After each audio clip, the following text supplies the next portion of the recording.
Hey guys, Trapper here. In this video, I'm going to be showing you a bit about some creative effects for increasing stereo image on various sounds.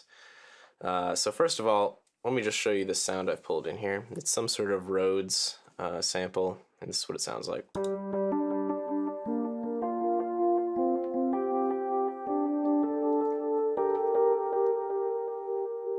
So that obviously already has a great stereo image, but for these purposes we need something that's in mono, something like what you get if you recorded a DI guitar or something like that.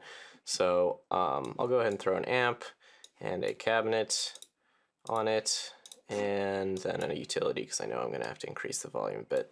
So this is what it sounds like now.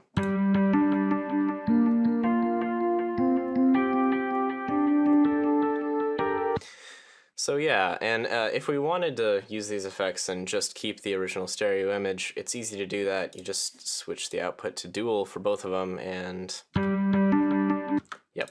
But for these purposes, we want it to be in mono so that we can fix it. So I'm going to take that and hide it away. Okay. Oh, all we have here is this mono sample. Whatever are we going to do?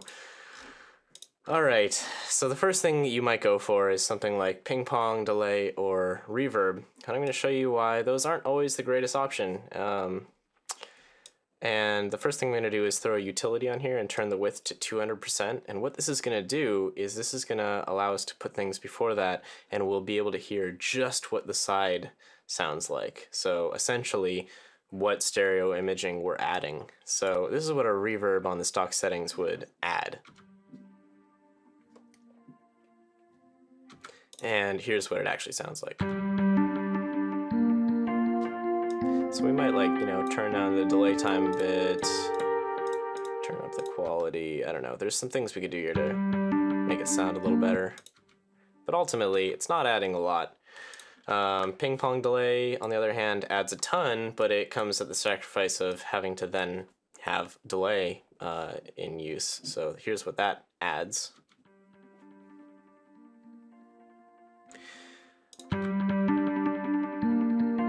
So, I mean, if that's what you're going for, that's fine. But if you want something a little bit more transparent, that's when we get into some creative ways to do this. First thing I'll show you is the frequency shifter, which normally just does really awful things to the sounds. I've never found this actually particularly useful by itself. Things like this.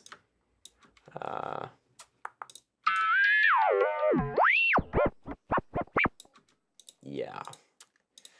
Or, I mean, you can use the fine knob, which makes it... You could actually use this for some kind of cool, like, Boards of Canada style effects.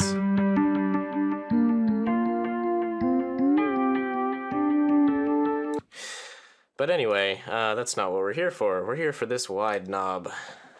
It is very lovely. Turn that on and increase the spread by somewhere under about 4 Hertz, and you're going to get a really nice increase in the stereo image.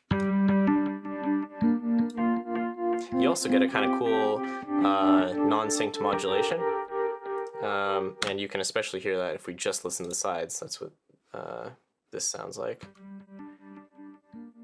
And the speed of that modulation is controlled by this spread knob, of course.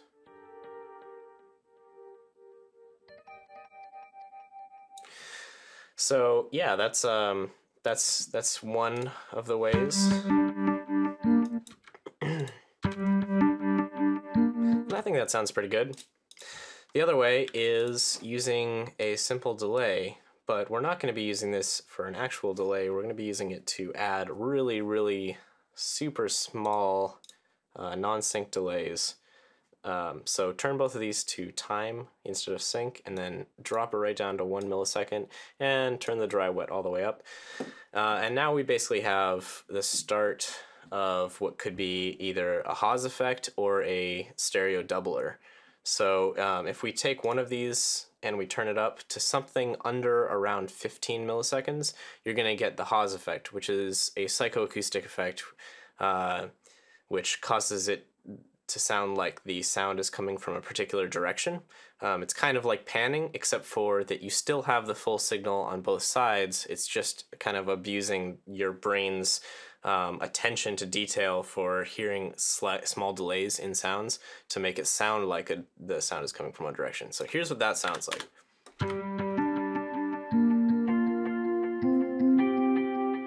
So I hope you can hear that kind of sounds like it's coming from the right, and that's because we're delaying the left-hand side. If we switch that, it should sound like it's coming from the left. That's a really subtle effect though, and it only works to a point. Get high enough and suddenly you get outside the range of where that works and you just get to stereo doubling. So somewhere around like 30 milliseconds is about kind of the perfect for stereo doubling, and this is what that's going to sound like.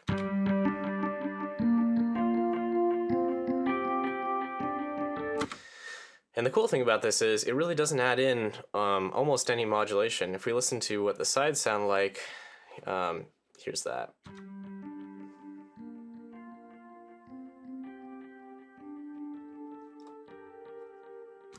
So it's a fairly transparent effect. It'll increase the stereo image by a lot without, you know, sacrificing the quality of the original sound too much. So anyway, that's what I got for you today. Let me know if you have any questions. Of course, subscribe to the channel if you want to see more videos like this, and feel free to ask me questions about anything in Ableton, and I will possibly make videos about them. Thanks for watching.